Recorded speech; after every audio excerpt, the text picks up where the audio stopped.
ശ്രീനേട്ടൻ്റെ ജീവിതത്തിലെ ഏറ്റവും പ്രധാനപ്പെട്ട ചില വ്യക്തിത്വങ്ങളുണ്ട്. അതിലൊന്ന് ശ്രീനേട്ടൻ്റെ അമ്മയാണ്. ഇന്ന് അമ്മ മരിച്ച വിവരമാണ് പറയുന്നത്. ജീവിതത്തിൽ അതിന് മുൻപോ അതിന് ശേഷമോ ഞാൻ കാണാത്ത പോലെ ശ്രീനേട്ടൻ ഒറ്റ കരച്ചിലാണ്. നമ്മളിങ്ങനെ അമ്മയെക്കുറിച്ച് പറഞ്ഞ് ചിരിച്ച് അമ്മയെക്കുറിച്ച് ഓർത്തുകൊണ്ടിരുന്നൊരു സമയത്താണ് അമ്മ ഇങ്ങനെ കടന്നു പോകുന്നത്.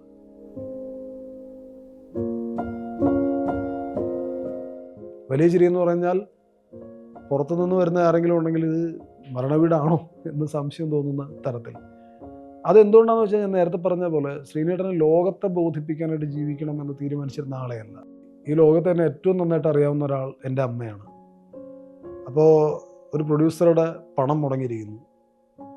അപ്പോൾ അത് ഞാൻ കാരണം ഒരു പ്രൊഡ്യൂസർക്ക് നഷ്ടം ഉണ്ടാകാൻ പാടില്ല. അത് എൻ്റെ അമ്മയ്ക്ക് മനസ്സിലാവും.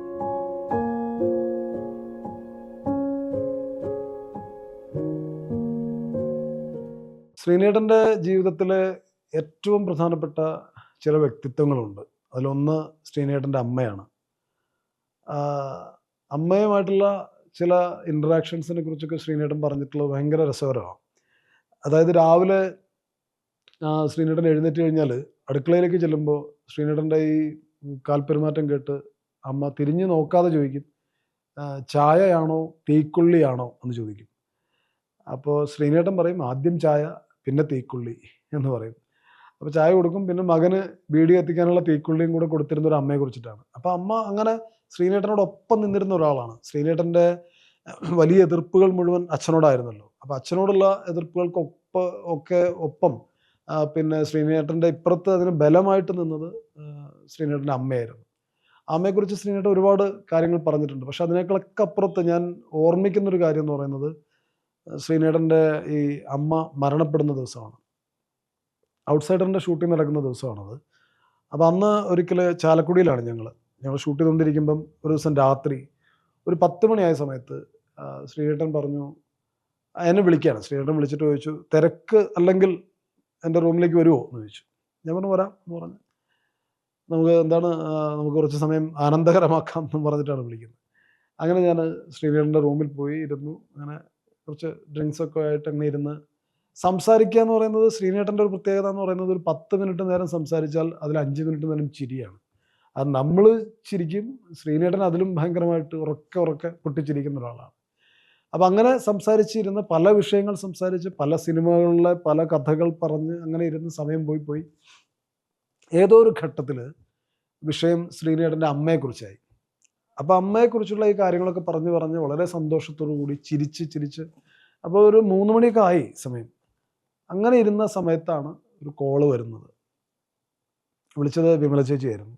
അപ്പോൾ ഇങ്ങനെ അമ്മ മരിച്ച വിവരമാണ് പറയുന്നത്. അപ്പോൾ അത് ഭയങ്കരമായിട്ട് വല്ലാത്ത അവസ്ഥ. ഞാൻ നോക്കിയിരിക്കുമ്പോൾ ശ്രീനേട്ടനെ ജീവിതത്തിൽ അതിന് മുൻപോ അതിന് ശേഷമോ ഞാൻ കാണാത്ത പോലെ ശ്രീനേട്ടൻ ഒറ്റ കരച്ചിലാണ്. പൊട്ടിക്കരയുക എന്ന് പറഞ്ഞാൽ ആ മാതിരി ഇരുന്ന് കരയാണ്. അപ്പോൾ ഞാനാണെങ്കിൽ ആകെ പകച്ചുപോയി. ഇത് എന്ത് ചെയ്യണം എന്നുള്ളൊരു സംശയം. അങ്ങനെ ഞാൻ എഴുന്നേറ്റ് ശ്രീനേട്ടൻ്റെ അടുത്ത് ചെന്നിരുന്ന് ഈ 2 കൈയും കൂടി കൂട്ടി ഇങ്ങനെ ഞാൻ ശ്രീനേട്ടനെ വട്ടം പിടിച്ചു. അങ്ങനെ ഇരുന്ന് ഞാൻ പറഞ്ഞില്ല, എനിക്ക് അതിന് മുമ്പോ അതിന് ശേഷമോ ഞാൻ ശ്രീനേട്ടനെ കണ്ടിട്ടില്ല. അങ്ങനെ അത്രയും ഇമോഷണലായ ഒരു ശ്രീനേട്ടൻ. അങ്ങനെ മെല്ലെ ഇരുന്ന് സമയമെടുത്ത് ശ്രീനേട്ടനൊന്ന് സ്വയം നിയന്ത്രിച്ച് ഇരുന്നിട്ട് ശ്രീനേട്ടൻ എന്നോട് പറഞ്ഞു, പ്രേംലാലൊന്നും വന്നില്ലായിരുന്നെങ്കിൽ, എന്തെങ്കിലും തിരക്കിലായിരുന്നെങ്കിൽ ഞാൻ ചിലപ്പോൾ ഒരു 2 എണ്ണമൊക്കെ കഴിച്ച് അവിടെ കിടന്നങ്ങ് ഉറങ്ങിപ്പോയേനെ. വിമല വിളിച്ച് അറിയില്ലായിരുന്നു. ഇതിപ്പോൾ നമ്മളിങ്ങനെ അമ്മയെക്കുറിച്ച് പറഞ്ഞ് ചിരിച്ച് അമ്മയെക്കുറിച്ച് ഓർത്തുകൊണ്ടിരുന്നൊരു സമയത്താണ് അമ്മ ഇങ്ങനെ കടന്നു പോകുന്നത്. അപ്പോൾ ഇത് എല്ലാത്തിനും ഒരു നിമിത്തം ഉണ്ടല്ലോ എന്ന് പറഞ്ഞിട്ട് ശ്രീനേട്ടൻ അന്നത്തെ ആ ഒരു ദിവസം കിടക്കുന്നത്. അപ്പോൾ ഇതൊക്കെ പറഞ്ഞിട്ടും അങ്ങനെ അന്ന് ഞാൻ പോയിട്ട് പ്രൊഡ്യൂസറൊക്കെ വിളിച്ച് എഴുന്നേൽപ്പിച്ച് കാര്യങ്ങളൊക്കെ പറഞ്ഞ് ഞങ്ങൾ പിറ്റേ ദിവസം ഒരുമിച്ച് കണ്ണൂർക്ക് പോകുന്നു. അങ്ങനെ അവിടെ ചെന്നിട്ടതിന് ശേഷമുള്ള കാര്യങ്ങൾ അതിൽ ഇതിന് നേരെ വിരുദ്ധമാണ്. അതായത് ശ്രീനേട്ടൻ്റെ ഒരു കാര്യം എന്ന് പറയുന്നത്, ശ്രീനേട്ടൻ ലോകത്തിൻ്റെ മുമ്പിൽ അഭിനയിക്കാൻ ഒട്ടും അറിയാത്ത ആളായിരുന്നു. ശ്രീനേട്ടൻ എന്ന് പറയുന്ന വ്യക്തി എന്താണോ അതൊരു തുറന്ന പുസ്തകം പോലെ അവിടെ ഉണ്ട് നമുക്ക്. ശ്രീനേട്ടൻ ഞാനത് പറയാൻ കാരണം, ശ്രീനേട്ടനെ പലപ്പോഴും തെറ്റിദ്ധരിക്കപ്പെടുന്ന തരത്തിലൊക്കെ ശ്രീനേട്ടനെ കുറിച്ച് ഒരുപാട് കഥകൾ പറഞ്ഞു കേട്ടിട്ടുള്ളതാണ്.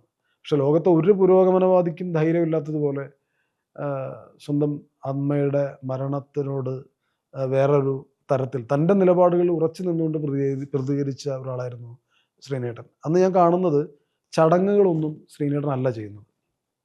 മറ്റുള്ള സഹോദരന്മാരൊക്കെ ചെയ്യുന്നുണ്ട്. ശ്രീനേട്ടൻ അവിടെ ഇരിക്കുക.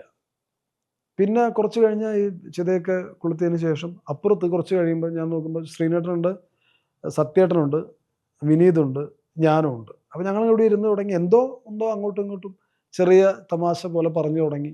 പിന്നെ മെല്ലെ ഒരു ചെറിയ ചിരി വീഴുന്നു. കുറച്ച് നേരം കഴിയുമ്പോൾ അതൊരു വലിയ ചിരിയാവുകയാണ്.